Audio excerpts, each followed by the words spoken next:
All right. Well, good morning, good afternoon, and good evening, folks. Thank you all for joining us for yet another in our webinar series, introducing you to some of the people that Prison Yoga Project has the good fortune to get to work with and share time with. And I am going to turn it over to James Fox, who can introduce today's special guest, and I will see you in the Q&A. Welcome, everybody. Well, I'm delighted to introduce you to my friend, Robert Sturman. Robert and I met for the first time back in February of 2011 when he came in on a yoga journal project to come in and to visit one of my classes at San Quentin and to film. And since that time, he's come into San Quentin 6 different times. And really, through his photographs, has presented the face and the soul, actually, the heart and the soul of the work of the Prison Yoga Project. And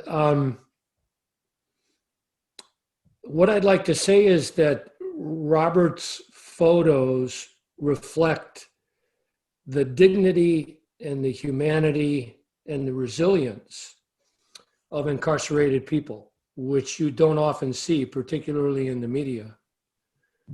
And there's a real art form to doing that. There's the art form of photography, but there's the art form of humanity that Robert brings to his work. And you can't capture what Robert captures in his photography without a deep caring for human beings. And I think that's reflective not only of the work that he's done with prisoners, but the work that he's done with lots of different people all over the world. And I think that's what Robert's going to share with you today. So it's with great pleasure that I introduce Robert, not only as a professional, but as a dear friend. All right. Thank you, James. Thank you so much for joining me here. It's always such a great honor to have the opportunity to share my work with an audience that's interested. So thank you. Now we're going to start with prison, but then I'm going to take you on a journey all over the world. But one of the things that I'd like to address is that most of what I've learned about photography and life and art, I learned by going into the prison system. And one of the first things that I learned was that it didn't matter if I was photographing a human being serving a life sentence or someone who was going to be on the cover of a yoga magazine. The common thread that I noticed about human beings is that we all want to be seen. And I learned that because at first was introduced to that because the first time I went into San Quentin in 2011, that's what James said immediately after the class. He said, "Did you see those guys light up? They lit up." So I began to really pay attention to that the camera was really just an excuse to pay attention to others and to care. And that became very apparent to me early on because these people never asked to see what was in the camera. They didn't ask me to send them the pictures. They didn't care what was in the camera. They didn't care how they looked. What they cared about was the shared humanity of paying attention, of reflecting back to another human being that they belong here, that they're worthy of being seen. And that was the common thread that I saw with all of the people that I worked with. This was the women's prison in Las Colinas. All these women could be on the cover of the magazines.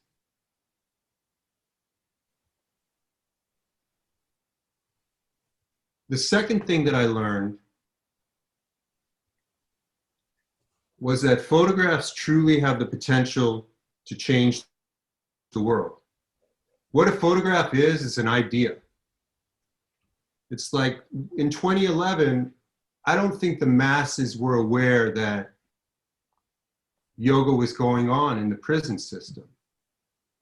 And so when I started to share the images, it became a lot, it brought a lot more awareness because others would start to share them.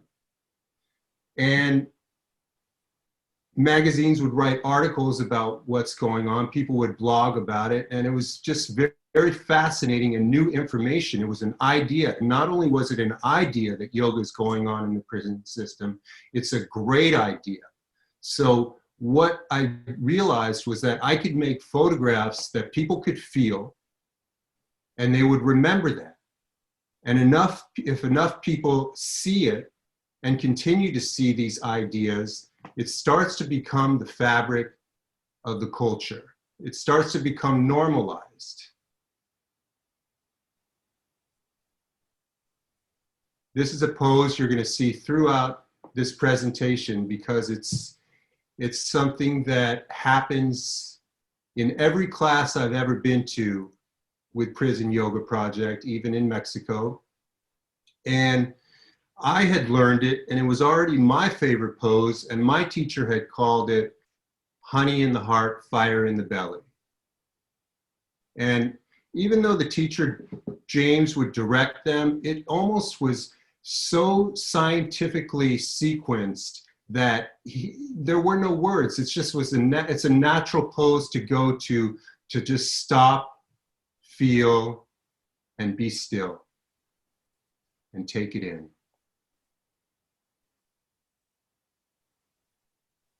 I think it's one of the most advanced poses I've ever photographed.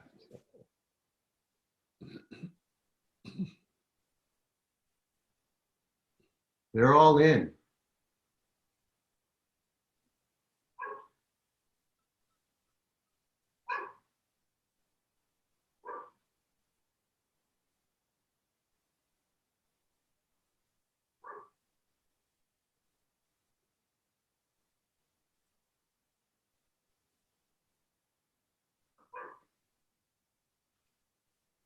How beautiful is that? He wasn't ready to put his arms up. He's just in, just feeling it. A book that I'm sure most of you are reading or have read. This was in San Diego at Donovan.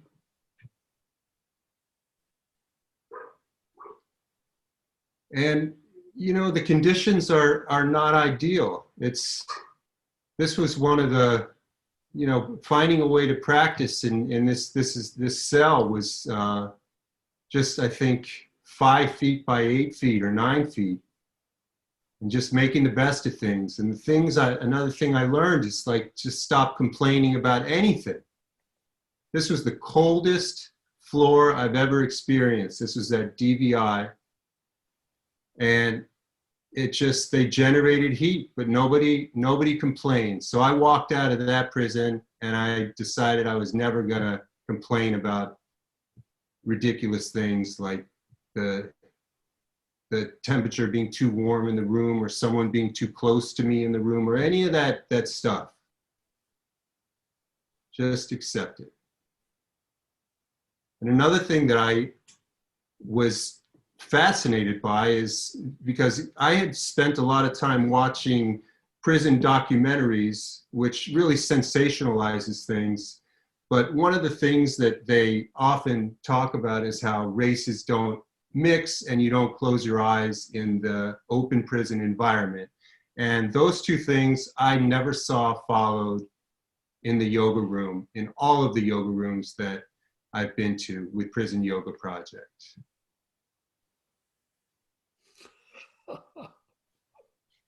That's big T. Just the love for the practice. It's extraordinary.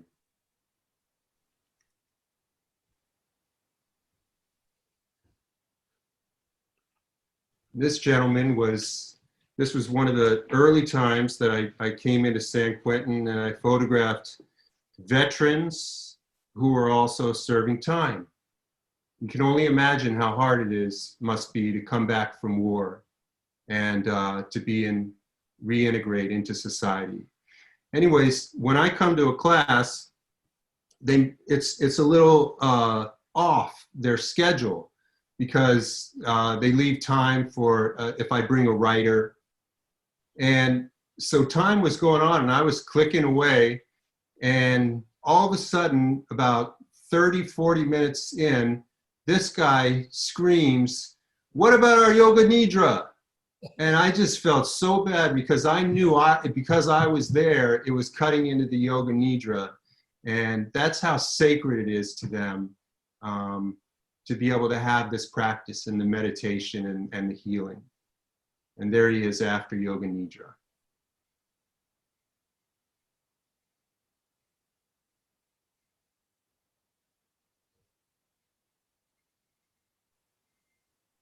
It's extraordinary. It's something. This is nothing that I saw in Hard Time and all those shows that I was watching, and the series Oz, and just anything prison. You don't see good news very often, and this is a great story. This is great news. This is hope. This is about human beings in pursuit of being better at being human. No different than if you weren't in prison. It's just trying to do your best. And that's what this story is about. The sweetness. I remember I asked him when he was going to get to go back to France, and said, "You must be excited." And he just said, "Yes, but I need to serve my sentence. I need to do this. This is what I need to do." And he was so humble and beautiful about it. It touched me very deeply. And the smile. You'll see smiles in the prison room. There's a lot of smiles that occur. Joy. It's priceless. Prison Yoga Project Mexico. I went with James down there a couple of years ago. And it was incredible.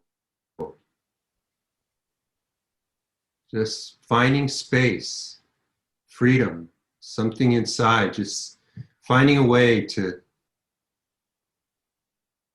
be better and to tolerate and survive and evolve. You could feel it, truly feel it.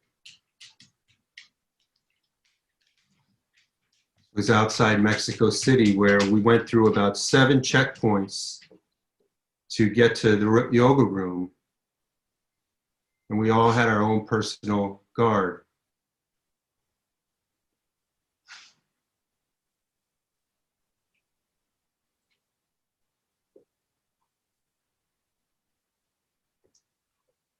Honey in the heart, fire in the belly.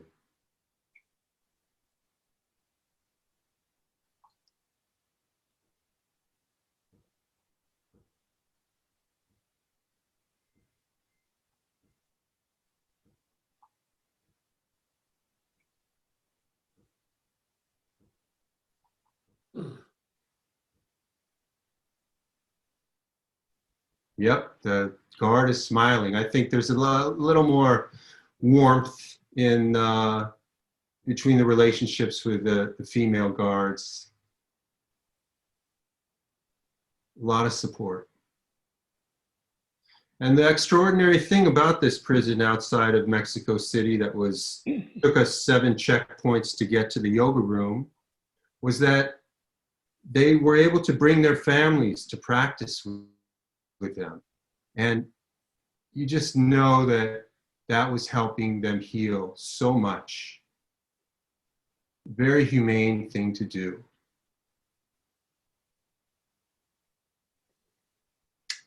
And there's the book translated in Spanish. That book has helped thousands and thousands of people. So I also photographed in a prison outside of Nairobi, Kenya, when I collaborated with Africa Yoga Project. And again, they didn't ask to see what was in the camera. It was the connection. It was the humanity. It was the paying attention. What if our cameras, our phones, are just an opportunity to pay attention to others, to look at them and acknowledge them? Like whenever we take a picture, we're saying to someone that you care, that you want to see them. We all want to be seen.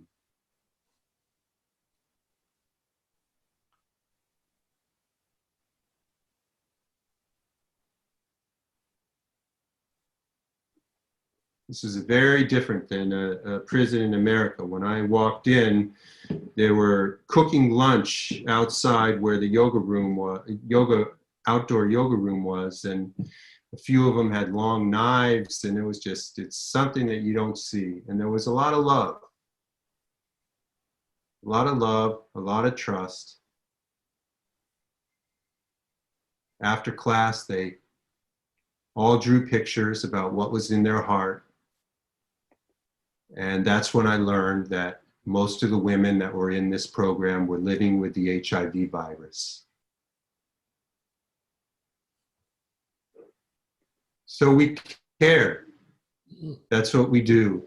There was one child that was born in prison, and it was as if there were 30 moms for this one child. It was very sweet. Juvenile hall. You know, it's like, what else are they going to be doing?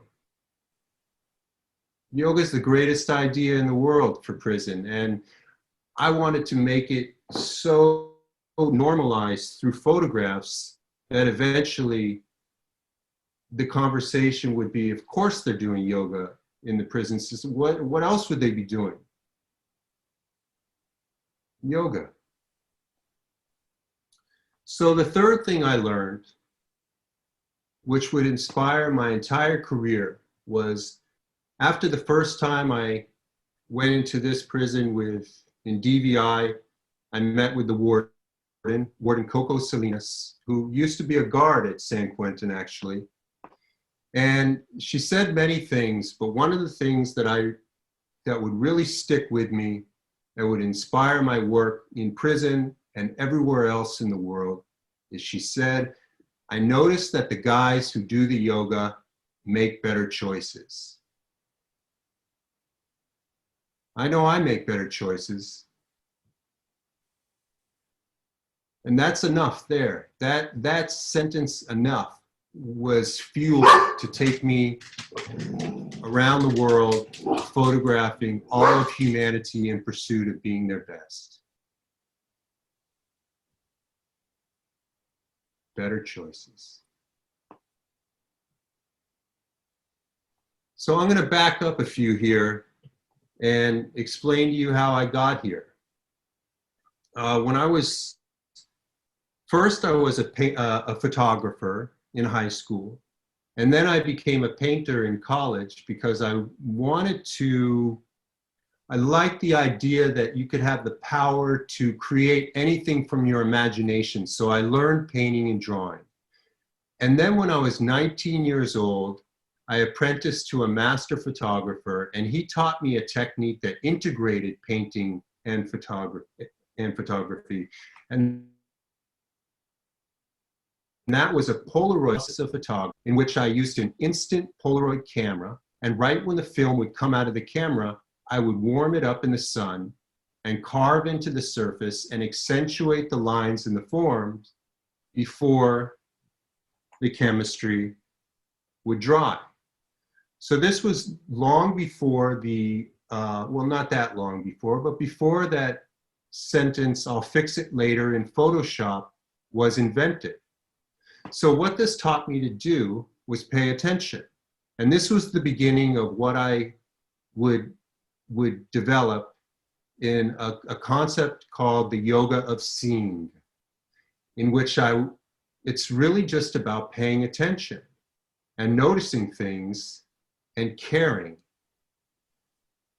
So that took me all over the world using this $5 camera I got at a flea market, And the film, which was obviously more expensive, the film was about $1.50 each exposure. So it taught me to pay attention and be careful, to not be a tourist and subscribe to the belief system that maybe if I take 10,000 exposures, I might just get one great one. So this taught me to pay attention, more like a sniper. When I shoot, hit the target. And that made me more present. From India to Nepal, India, and I would sit down right then and there in the moment and warm up the picture and then carve into the surface right there on the shores of the Ganges in Varanasi to Mandalay, Burma, the Mekong in Laos,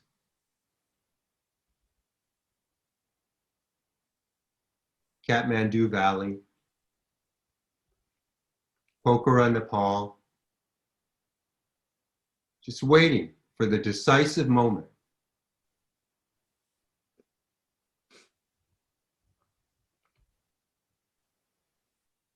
When I was a student with this master photographer, William Giles, when I first started apprenticing, he gave me an assignment to go from Carmel to San Francisco with a special camera and only make one exposure all day. That exposure could happen at 7:30 in the morning or 7:30 at night, but I was only allowed one. So it teaches you to pay attention. Paris,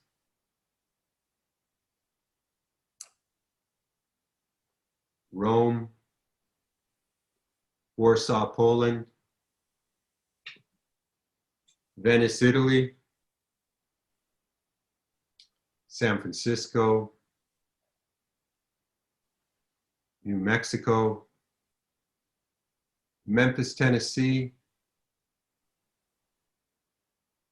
celebrating American culture, to New Orleans, Mexico, to Cuba.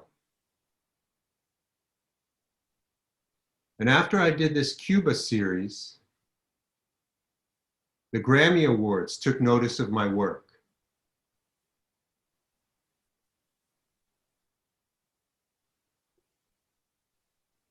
And they asked me to be the official artist for the 2005 or so Grammy Awards, in which I was allowed to just create a work of art that represented what the Grammys were all about. And up until then, there was only paintings and photographs of the gramophone. And I wanted to make a photograph that actually echoes my work in the past and talk about the triumph of the artist, the humble heroics of the musical poets. So the award is just something that he won, but he is the poet. He is the focus, not the award. And ever since then, a human being, that was the first time a human being was ever in the official artwork. And ever since then, there's been a human being in each artwork. And that would lead to a lot of different series, from one in New Orleans, this is Fats Domino, to B.B. King's 80th birthday commemorative artwork, to a commission as it's the official artist representing the United States for the World Cup that was in Africa for the first time. All the while focusing on the beauty of this world. The simple beauty.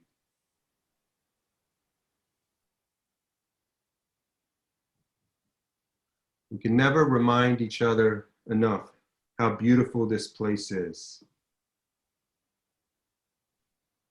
And then around then, Polaroid decided to close its doors at the height of my career And they gave me about 500 rolls of film to explore the process before it became completely extinct. And about then, I started to practice yoga because I wanted to be a better human being. And I looked around and I noticed that it was so beautiful. And so I devoted my last bit of film to the study and celebration of this practice. I didn't really know what I loved so much, but I knew something intuitively that it was incredible.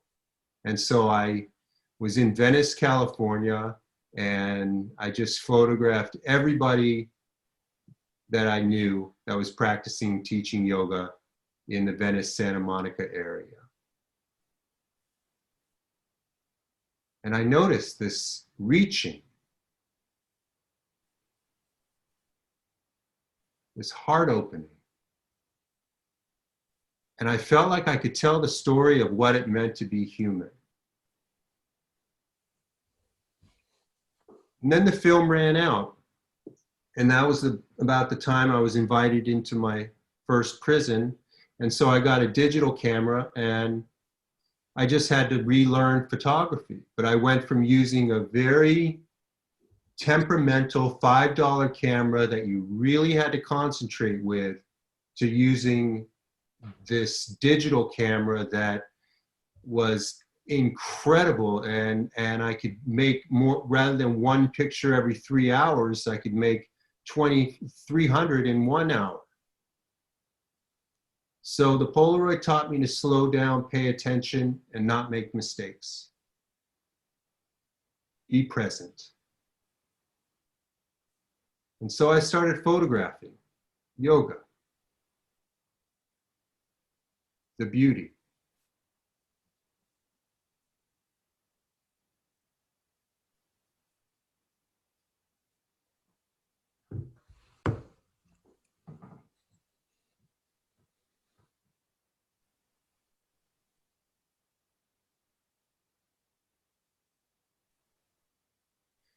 And I felt like it belonged in a museum. Never before in the entire history of art have I ever seen a subject matter as poetically expressive as that of the yoga culture, the culture that we are immersed in right now. And I noticed it just fit right into the history of art. And it was this great awakening that we're in. It's not something of the past. This is what's going on now. Just human beings in pursuit of waking up, of being better, of tuning their vessel, of excellence. If we were to look down on this with an objective perspective, we'd wonder, who are these yoga people? Always in their hearts, within, heart toward the sky, sincere,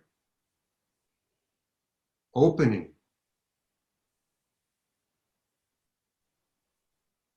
longing, all over the world. Slowing down, taking a moment, doing their best, reaching towards something greater.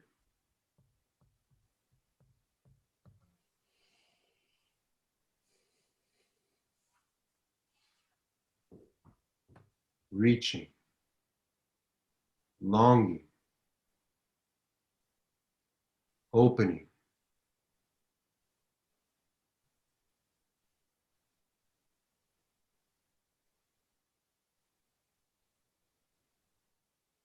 Surrendering, opening, reaching, doing our best. The whole world, from Havana, Cuba,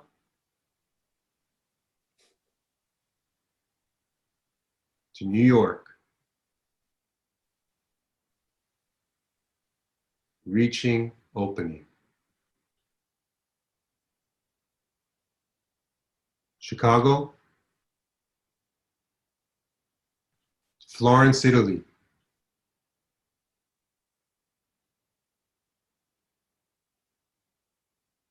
Agra, India.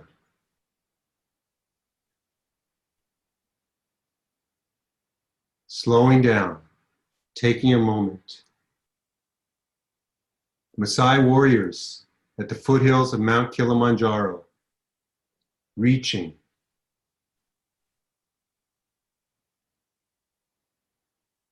Reaching.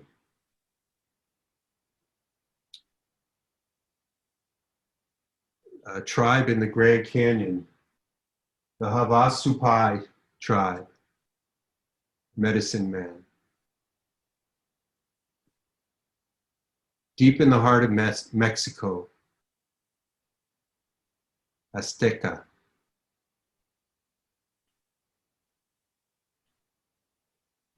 All over the world, Mexico City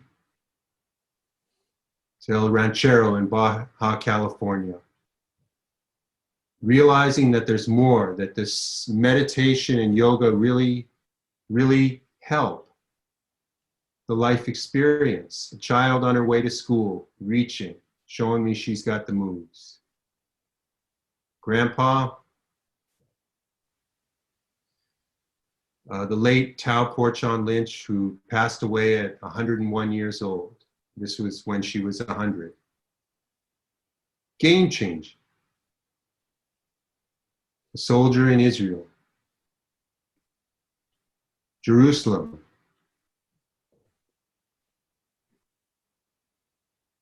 Surrender.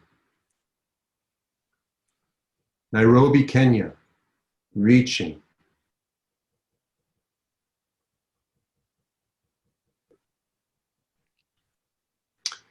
An island in the middle of the Indian Ocean off the coast of Kenya, a thriving yoga community, diversity.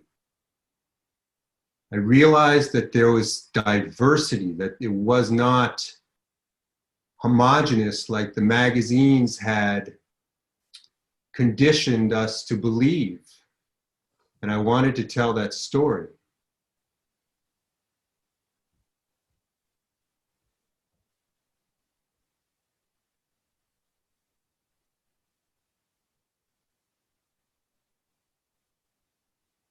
The Netherlands, London, Rome, Palestine,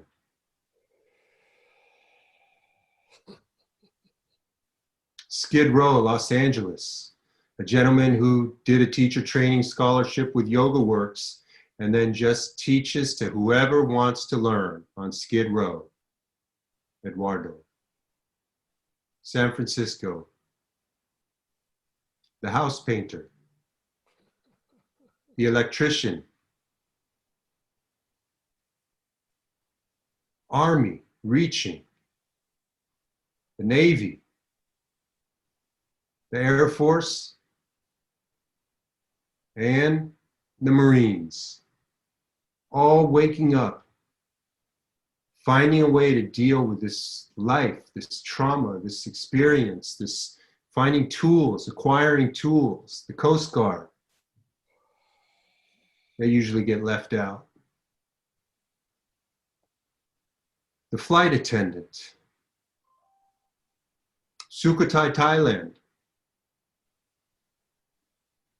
Kuala Lumpur, Malaysia,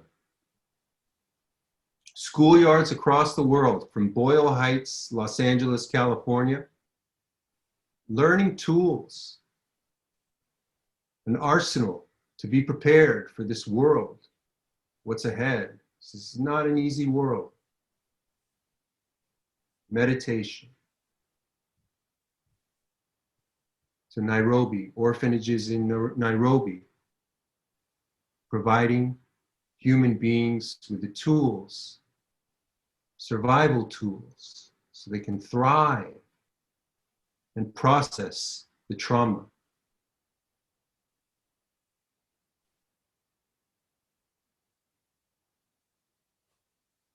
Rishikesh, India.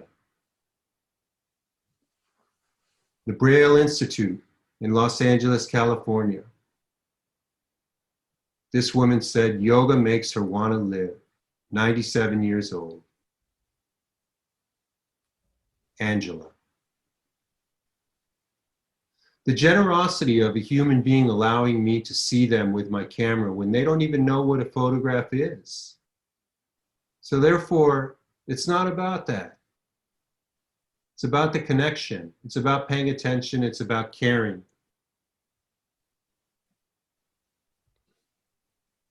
Caring, acknowledging another human.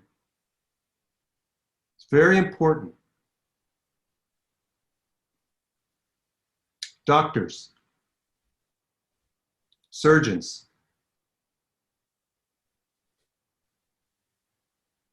police officers. Right back to what the warden told me. I noticed that the guys who do the yoga make better choices. Everybody needs to make the best choices they possibly can make, and especially police officers. And I wanted to create a series that was real, first of all. It's not a fantasy. One of my closest friends that I met in yoga happened to be a cop. And so we started to make photographs to tell his story.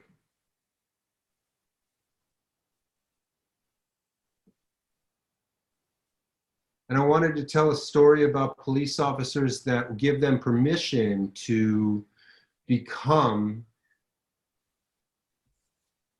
better human beings and to process the trauma, the immense trauma. More police officers die from their own gun than any other way.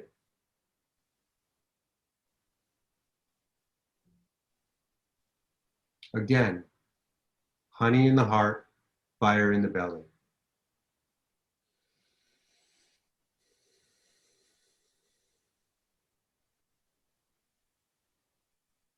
She did the prison yoga project training in Boston. Officer Michelle Palladini. Firefighters, the things they have to see that are not normal. How do you deal with it? So they've discovered yoga and meditation do help.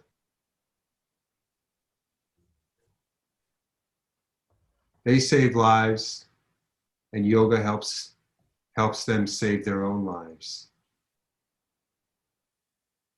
They'll tell you.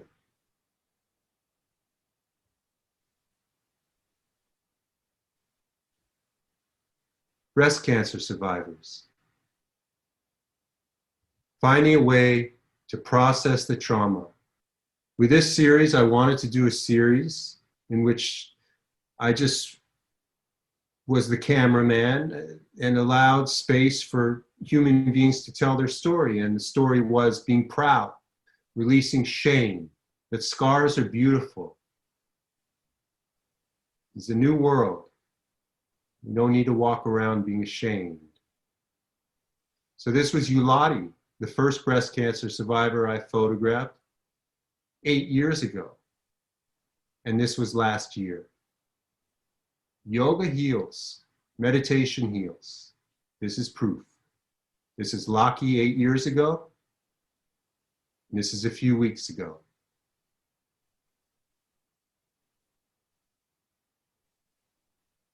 Gentlemen, this is the current cover of Yoga Journal right now. The world is catching on. He lost his leg in a motorcycle accident. And he was already a yogi, so it helped him to deal with the trauma and thrive. Stephen. So these ideas aren't fantasy. These are ideas of things that I'm noticing that are happening right here in the world. What you do with Prison Yoga Project, this is a great idea.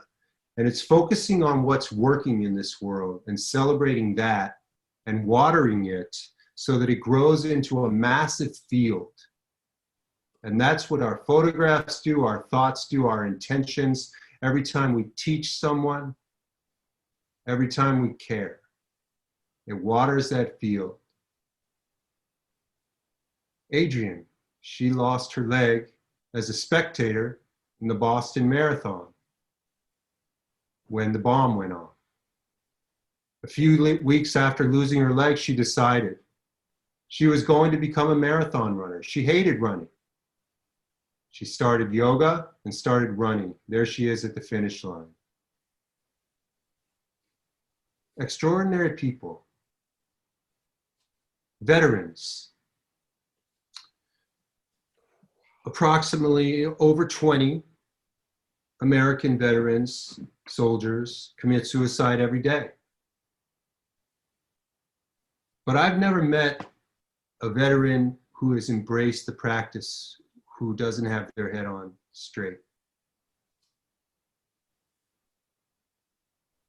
But you just never know with people, and I'll get to that in a moment. So I wanted to do, this is another great idea, like prison.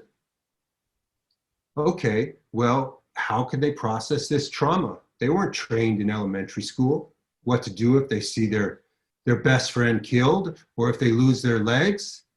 So we need to bring it to the culture to make it so mainstream. And that's one of the good things about what's happening in the world right now, is that people are paying way more attention to the importance of self-care. Imagine that, losing your best friend to a bomb. How do you process that? So many people need our attention, our help, to care. He had an accident in a parachuting accident. His name is Austin.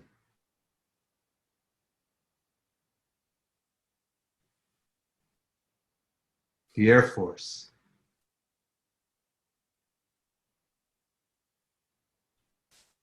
So again, I wanted to permeate the world with images that would lead to the one day for it to be adopted that, well, of course they do yoga in the military. That's just what they do.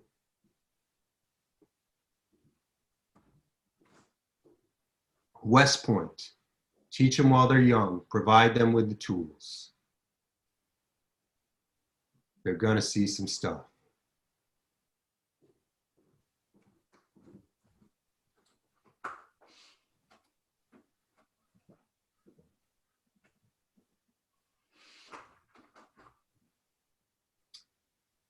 This retired commander in his 70s devotes his life now to teaching yoga. Look at how happy it makes him. The world is changing right before our eyes, and we are part of it. It's a great story. It's reality. It's not a fantasy. This is what's happening in our world. This woman owns a yoga studio in Hawaii, Hillary, a commander in the Navy as well. Pearl Harbor, a Green Beret, in love with the practice of yoga, retired and now goes to India on a regular basis to practice meditation, breath work, and yoga, and teach it. All 5 branches of the military on the USS Intrepid in New York. The world is changing. A farmer out in the middle of America, in Tennessee, after 27 years of multiple deployments, coming home and not knowing who he was or if he was going to live. Some people it's a miracle that they're still alive after what they saw. So he started farming and practicing yoga, and slowly, slowly, slowly got his life back. Slowly. But you never know. So that would then lead to, I'm changing gears a little because once the pandemic hit, I took a little break from things. And then there was right outside of my door in Los Angeles, California, there was a tremendous amount of protesting occurring. And I realized that this was, to me, it was the civil rights movement that that started in the 50s that was picking up again. And so it was right after the George Floyd killing.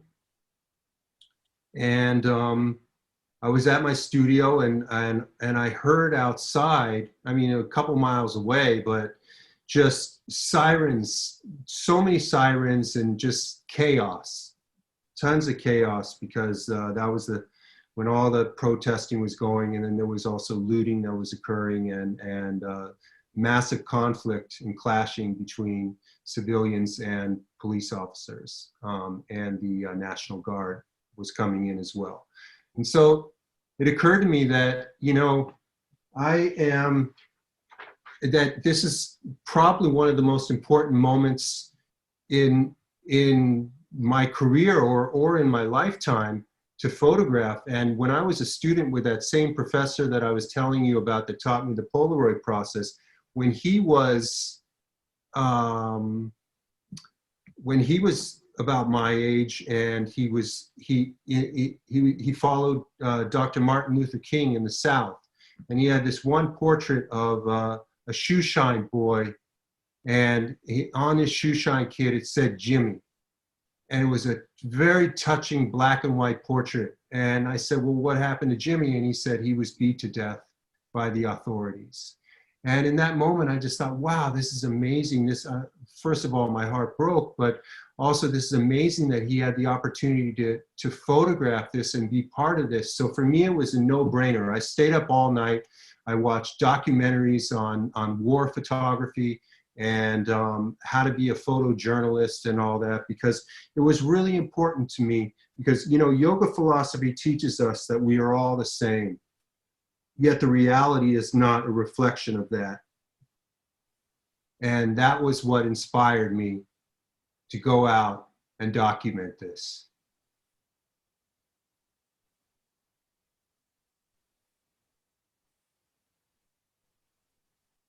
This was yoga to me as well.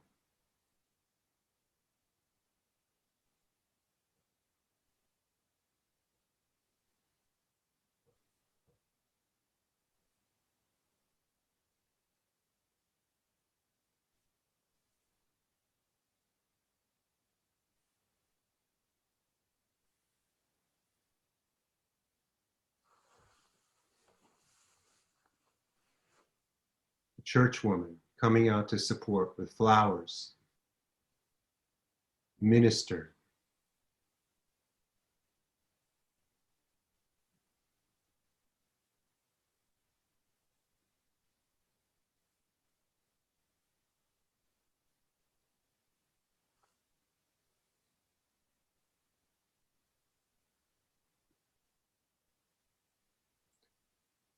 And it gave me the opportunity to start sharing images and start embracing the heartbreaking, realistic themes of books and movies that I'm sure you've seen, from 13th, the film, and the new Jim Crow. And to see how this was all directly related, and to bring that into the story,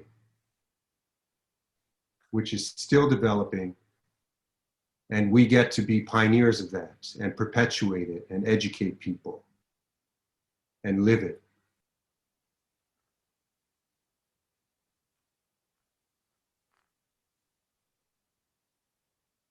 So back to what I was saying about yoga healing. Well, you never know. This is a friend of mine who was on the highway of death in Iraq, and he just hasn't been right since. And he's just, you worry about people sometimes.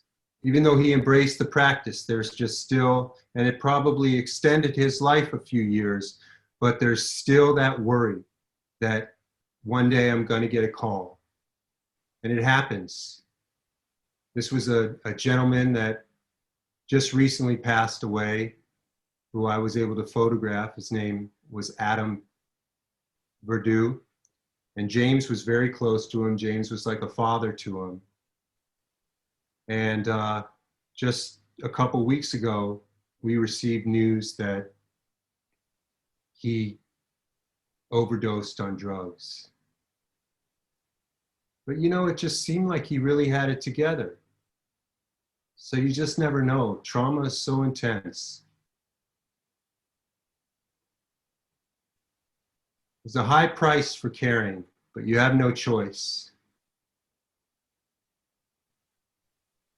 And I think one of the things to remember is to really not just put up a black square on Instagram and talk about Black Lives Matter, or after someone famous dies to put up some hotline numbers for suicide and say, check on your friends and then call it a day. I think that the thing to learn is to live that, is to make that part of your life, to care. This is Robin. I photographed her in Las Colinas a few years ago, and then I received a letter from her after, I guess, a year later or something, a beautiful letter from her. And it's amazing when I can stay connected with someone that has been through the system. She reached out to me. She wanted to buy her photographs because she wanted to cherish them, because it was a beautiful time for her, that she learned a lot. And I wouldn't sell them to her. I definitely just gave them to her. But here's what she wrote for her story. My name is Robin, and I am a 53-year-old woman that has spent the last 2 years incarcerated after being pulled out of my soccer mom life full of normalcy. To go from busy mom duties and lunch at the yacht club with friends to working hard labor as a landscaper for $3.50 a week, pulling tens of thousands of weeds as a trustee, was a culture shock to say the least. I decided to embrace the experience and try to help other young women who clearly needed a role model in their lives, and lack of such got them into this hard life. I joined the yoga class offered once a week that saved me and my body. For once a week, I felt normal, calm, and relaxed. It was the one place I could take care of me, as I spent most of the days taking care of 47 other women as a house mother for a trustee dorm 1 David. The 3 different instructors that came were kind and peaceful people. They taught compassion and gratitude that reminded me that I could shine anywhere I was placed in life, even jail. The impact that Prison Yoga Project had on me, my mind, and my body was a gift which I will always be grateful. I learned to not count the days, but make the days count. And she's here right now with us on this webinar. Robin. Beautiful human being.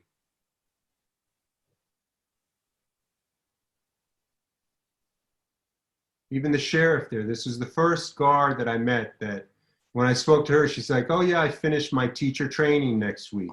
So like I said, the world is changing. And I think I'll just show you 3 minutes of, do I have a little bit more time? You're good. Okay, this is Mo, a beautiful man. James is very close to him as well. Listen to Mo. Well, yoga has really been helpful to me, and it goes along with my meditation practice. So it goes to show me I can also meditate as I do my yoga. I get in a position that's sort of strenuous. I'm able to just relax my body, relax my breathing.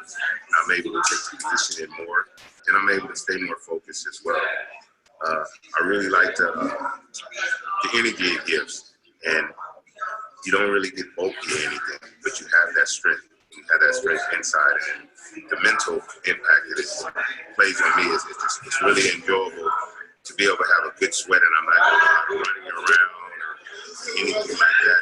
Being in the whole position is just the same as like if you're in an argument or something, you can just hold that position and just stay focused on that position as you would stay focused on a person and be mindful of what they're saying. And it goes to show that you're paying attention to what they're doing, and that makes it easy to de-escalate the problem. So yoga has really been helpful for me.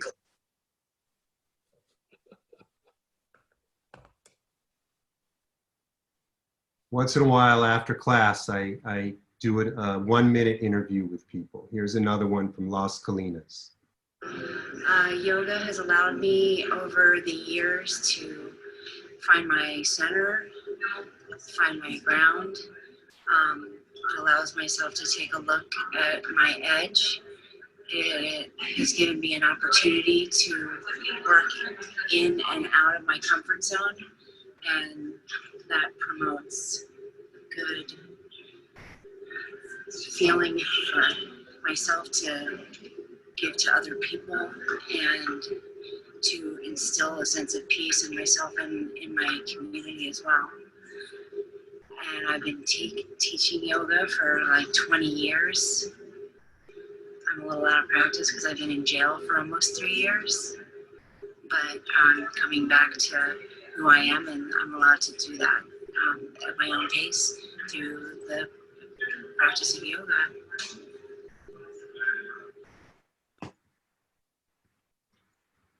One more. There's maybe one more. My name is Ronnie, and I do yoga because I'm stiff as a board, and yoga makes my body feel good. It makes me feel good about myself, and I love to what I'm getting out of it. I'm starting to see some good stuff, and plus, I like the spiritual side of it. I'm a spiritual person, and yoga has a lot of spirituality in it. So I love this class, and I wouldn't give it up for nothing. It's part of me now. I appreciate everyone.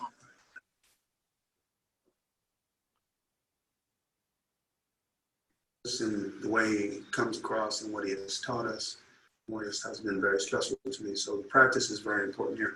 I never look at it as a prison thing. I just look at this as just yoga. I don't look at this as being in prison and getting yoga. I just look at this as just being yoga, just yoga, not prison yoga, just yoga.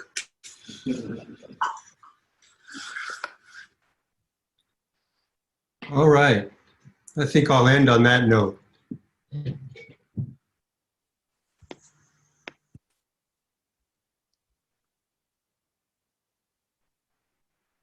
Bill?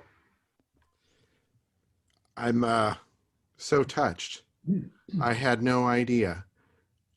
This is, I think, the first time that I've seen your work with these eyes, and to see the breadth of all the people who you've had the chance to photograph, and the commonality, is really striking. The inclusivity and the diversity is really, really impactful. And I can't imagine a better, the sense that I get of the fullness of our mission, beyond just the work that we do with people who are incarcerated. We're really about, a transformation of society. And I think that what I'm seeing here in your work is really showing how yoga is real. It's there, that this is reality, and that this is a very, very positive force in the world right now, and how necessary. So thank you so much, Robert, for this journey. I really appreciate this. Thank you. Yeah. For trusting me. Oh, man. So for trusting me with this. I knew it was going to be good. I didn't know it was going to be this good. Yeah. I'm really impressed. Thank you so much. We have some time for some questions, and I know some folks have raised their hand, and we have a few here in the chat. you all have to bear with me. I am not necessarily the best Zoom host here. So let's see. Okay. Chats, but not necessarily questions. Well, let me open it up to the group here. And if you've got a question, if you you can raise your hand. And Nicole, remind me how we let people raise their hands. There should be an option for them at the bottom of their screen. And you can also just pop a question into the chat or the Q&A. We'll keep an eye on that.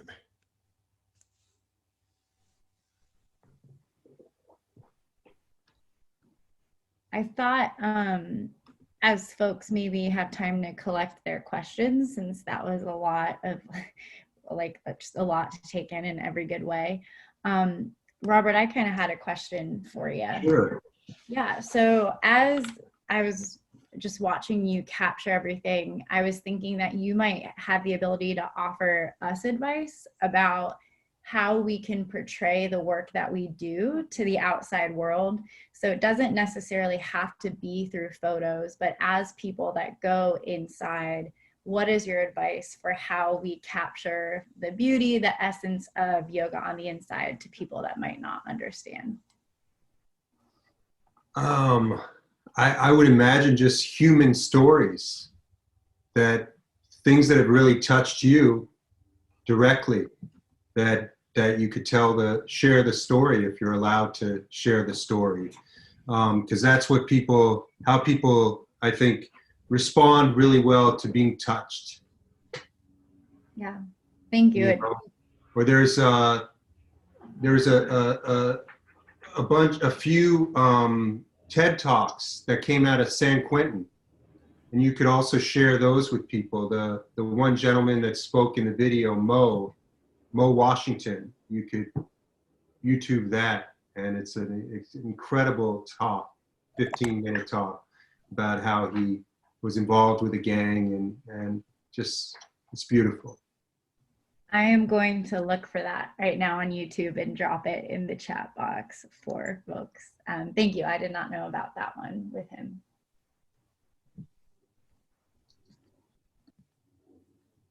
There's got to be a way to make everybody square visible. Not all the attendees, just the panelists. There Okay. is somebody who's raised their hand. I can look at the chat. Okay, and Robin, I'm going to allow you to talk. You may need to unmute yourself. Okay, can you hear me? Yes, we can. Robin is here. Yes, hi. I really love every moment of that. I follow all of your beautiful photographs on Robin, Instagram. you need to unmute. Oh, There you are. okay. Can you hear me? Hi there. Hey, Robin. Hi, good morning. Thank you so much for inviting me to be a part of this. This was really, I cried my way through half of it. I must have needed to do that. The tears are still just kind of flowing. Your work just moves me. And I'm just being a part of prison yoga on one level, and then now being on the other side of it is really an interesting, beautiful experience. And I have a yoga teacher who I take mindfulness and breathing classes with on Monday nights too. So it's just kind of carried over. But having those photographs that you gave to me, Robert, I have been able to share with so many people just about my experience and many, many women that I met. And then I share your work, and then they look at your site and they see what you do. And there have been a big outreach. So I just want to let you know what you do is really powerful. There's an old saying, and we've all heard it, that a picture is worth 1,000 words. And that's why I really wanted those photos that you took, because it's really hard to tell the story. And sometimes you can just present the picture and it tells the story. You can see the look on people's faces. You can feel the emotion. It moves you to tears, like your pictures moved me to tears again today. And some days I have a very busy life, and some days I'll just check in with Instagram just to look at your pictures, just to calm my mind and bring me back to center, and I feel grounded again. So I just want to say thank you so much. Oh, thank you. You're the, I mean, seriously, it's the connections that are everything, and we're stuck with each other till the end. Yeah. Well, thank you again. And I just really keep doing what you're doing. It's just such an amazing gift. Thank you, Robin. Yes, you're welcome. Thank you.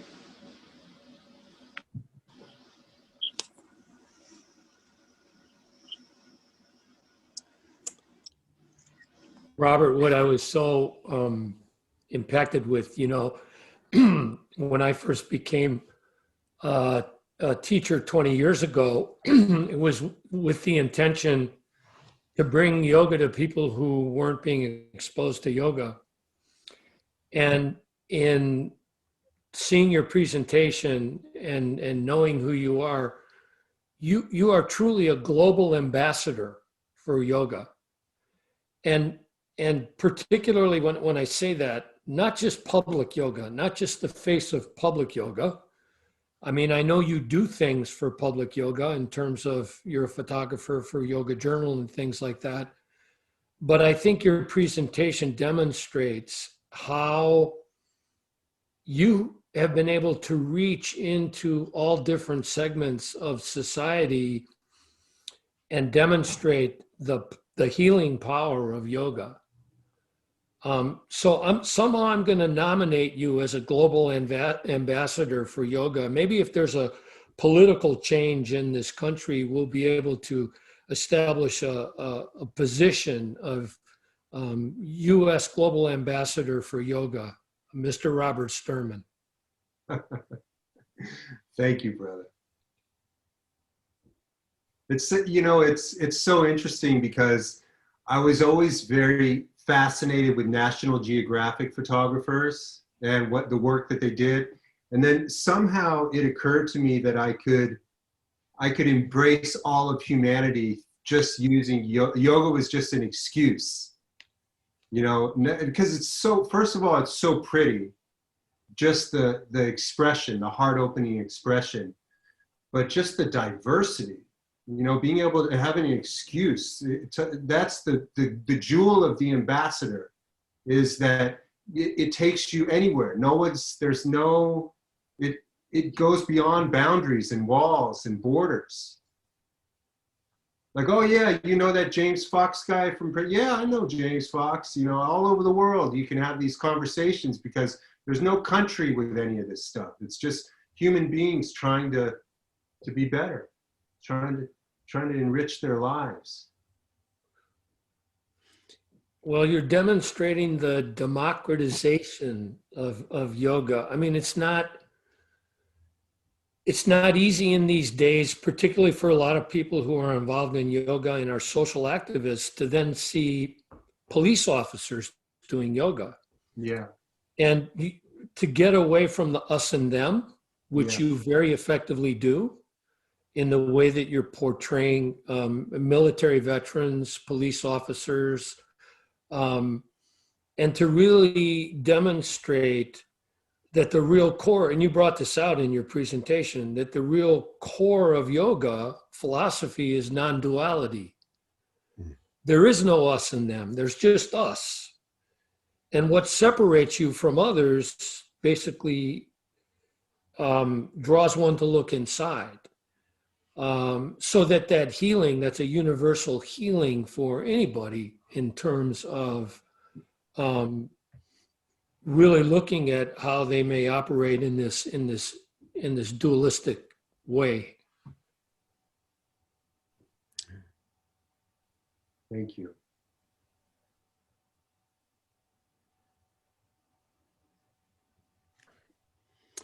What you say about yoga being an excuse is, I say that about yoga's, my excuse to be able to go in and see these people that I've come to admire and love, and the anytime you have somebody who's you know, actively working to be a better human being and be more compassionate and be more empathetic and love others.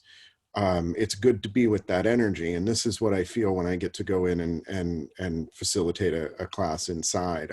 I get to be with people who are deeply engaged in a spiritual journey, and people who have oftentimes suffered tremendously and harmed others, you know, and are recovering from that trauma. And so the yoga, you know, as the yoga becomes the thing that connects us, but it's the connection that is the real juice. Yeah. Of it. And you guys can be experts in trauma related yoga and all that, but it's your likability that is just as important. And that's one thing that's definitely apparent, is that your students really cherish you guys. Yeah. Yeah. I'm also wondering, I can start my video too, so I'm not a floating voice, but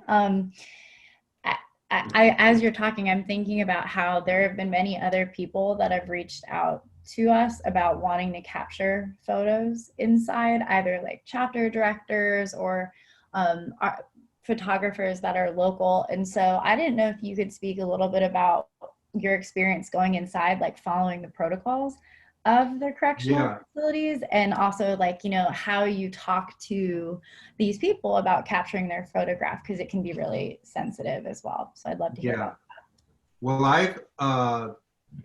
I was very green when I went in the first time, and I didn't know what the hell was going on. And James didn't brief me. But what I didn't know is that he briefed all them, that I was cool. But I had no idea, and I was thrown in the lion's den. I even asked him, I said, could you sort of make a little speech telling them that I come in goodness, to celebrate them? And nothing. He just said that we have this photographer here. But little did I know they'd all, and it wasn't until I did a training a couple years later that I heard James talk about not coming up behind people. And I've been breaking all those rules for all of the years that I've been going, where I just go up behind people and take pictures, and somehow with the camera, I think there's something magical that happens, is that when you really are seeing people and coming in deep respect, that those, I still to this day don't know why you didn't tell me don't go up behind people. I forgot. Well, it worked out. Thank you. So, yeah. I think, does that answer the no. protocols? You know, I mean, you just have to follow the rules. Where whatever the lieutenant sends you in an email for wardrobe, and you know, and it's different everywhere. When we went to the federal prison outside of Mexico City, I had my own personal guard, and in my bag there's, you know, I don't list an extra disc, you know, for my camera, or a pen, and the guy's looking at me like, what is this? Why are you bringing this in? Like I'm a criminal. And so I had like a penny in there, and you know, a wipe for my lens, and all that stuff had to be left out. So just, you're just a servant. Yeah, I'm thinking about too, like our correctional facilities in Alabama, where they were very adamant about, like, you will bring nothing inside. I had a ring that I flipped. I couldn't get it off my finger. It was literally stuck. It was terrible. And so I think about, like, how you might actually have to go through those extra steps of, like, reporting what you're going to bring on the inside. Especially it being a camera. And, you know, I've written the consent policy that's now on our community website, just for folks to consider, like, it's not just that we're taking your picture, but just keep in mind where this picture might be seen, and if that's okay with you. And so many people want it to be seen. They're, like you said, they just want to be seen. They want it, and they want their families. I think one of the most touching things that we had a talk once afterward, and one of the gentlemen said, where are these photographs going to be? I really would like my family to see that that what I'm doing here, that I'm making use of my time. And I was just, that broke me. Yeah. And that it's like you're bearing witness and giving proof to a lot of these families that they're doing a really good job. I know James has heard from families of people that are incarcerated, and we actually just had a woman in Aruba who teaches in Aruba. If you haven't gone there, she's super excited about us wanting to go out there. But they had a celebration for her son when he was released, and I just can imagine if they had some pictures to go along with that celebration, how cool that would be. So, yeah.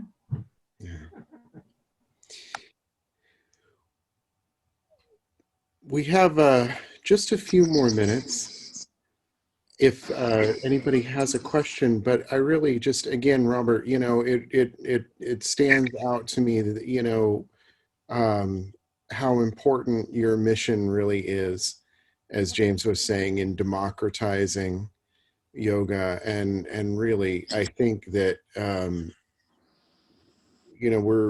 your work is healing yoga, in a way. I think that, as you had said, the magazines had narrowed our perspective on what it was, and I love that your images have broadened that again. Robin has her hand up, and I want to let her speak. Yes, Robin, go ahead. I'm sorry, I don't want to take up too much time. Can you hear me? Please, yeah. Okay, I just decided that I really didn't say anything. I kind of wanted to comment along with what Robert said about the people that do yoga. The sheriff that you saw that was from Las Colinas, you could pick the ones out that practice yoga. You could just feel their energy coming. And they were the ones that really knew how to handle the inmates. They were calm, peaceful people. They treated everyone like human beings, and they never had problems on their watch. It was amazing to see that transformation when we'd have someone that would come in that was maybe a little less experienced and, a little bit uptight and just whatever.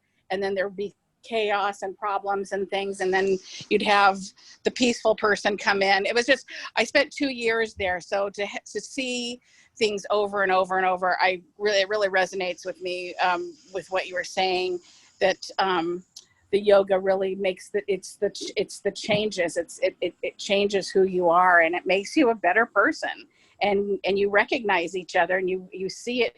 It's almost like the calm and the goodness that it brings out in you recognizes that in other people.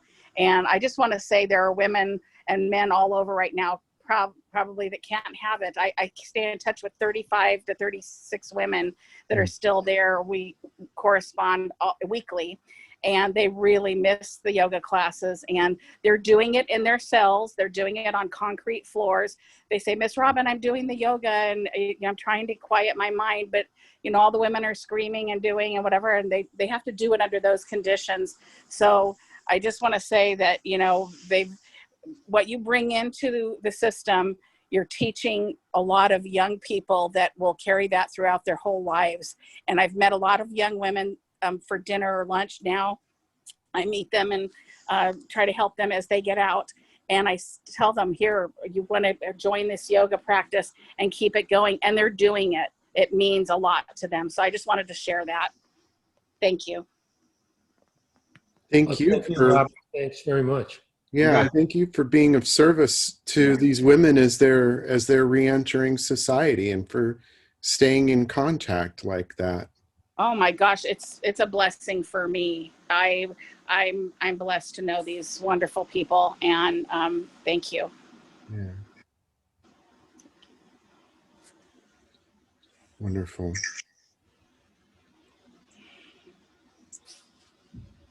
Robin, we've got a book coming out next year specifically for women. We haven't talked about this publicly yet. So for those who watch to the very end of the webinar, they get a little bit of a preview, but we're really excited about a new yoga book for women that has been written by Josephine Wickstrom and edited by James and our PYP UK director, Jeff O'Mara, and Nicole can tell you that it's fantastic.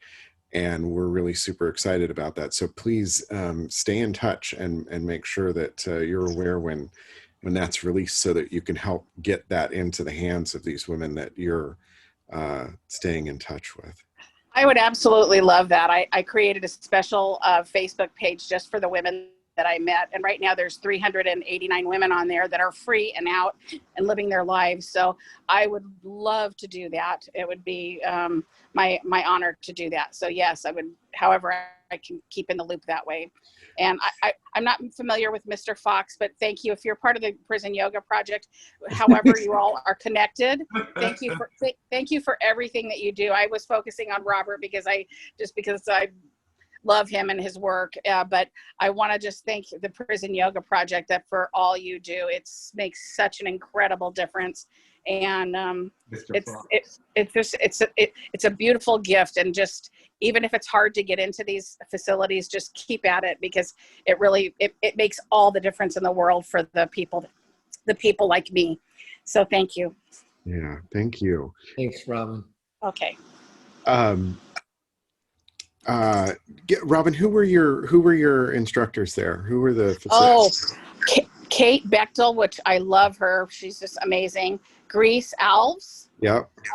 And Lisa, I can't think of Lisa's last name, but she's so cute. She's a tiny one. Yep. And then there was a neat gal. I'm sorry, I don't remember her name, but she had really cool dreadlocks. I remember that.